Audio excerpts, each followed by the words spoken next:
Hello, সবাই কেমন আছো?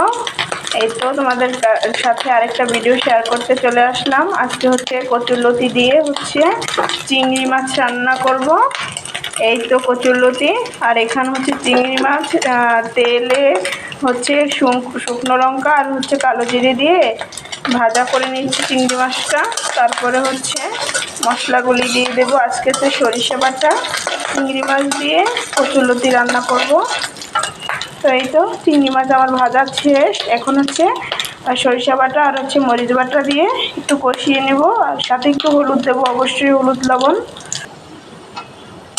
এই তো আমি সব মশলা দিয়ে এখন কষিয়ে নেব মশলাটা। তারপর কচুরলতিগুলি দিয়ে দেব। তো দেখতে থাকো আমার ভিডিওটা। তো কেমন লাগলো আমার ভিডিওটা কমেন্ট করে জানাবে অবশ্যই। তো আর আমার বাকি এখন মশলাগুলো কষানো হয়ে গেছে, কচুরলতিগুলি দিয়ে দেবো সুন্দরভাবে একটু কষিয়ে। তারপরে হালকা একটু জল দিয়ে, মানে সামান্য পরিমাণে একটু জল দিয়ে তারপর ঢেকে দেব। তো দেখতে থাকো আমার কচুরলতি রান্নার রেসিপিটা। আজকে সুন্দরভাবে লতিগুলি চিংড়ি মাছ মশলার সাথে কষিয়ে নিচ্ছি। তারপরে অল্প একটু জল দিয়ে ঢাকা দিয়ে দেব। তো এইভাবে রান্না করে একবারও হলেও খেয়ে দেখবে, আমাকে খেয়ে কমেন্ট করে জানাবে কেমন লাগে তোমাদের। আমাদের তো বেশ ভালোই লাগে। রসুন পেঁয়াজ ছাড়া এভাবে আমরা চিংড়ি মাছ তারপরে সরিষা বাটা মরিচ দিয়ে রান্না করি।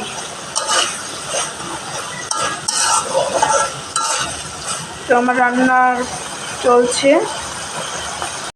এই তো কষানো শেষ, তেল উপরে ভেসে ভেসে আসছে। এখন সামান্য একটু জল দিয়ে ঢাকা দিয়ে দিব।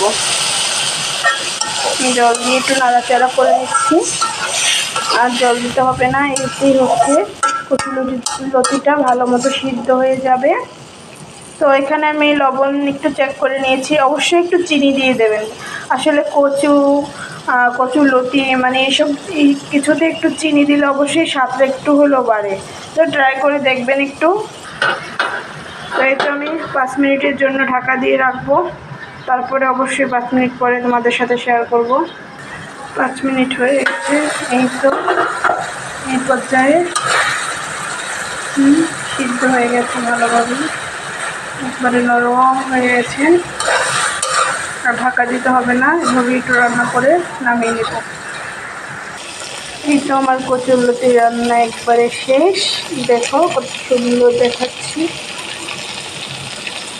তো টাটা, বাই বাই। আবার পরের ভিডিওতে দেখা হবে।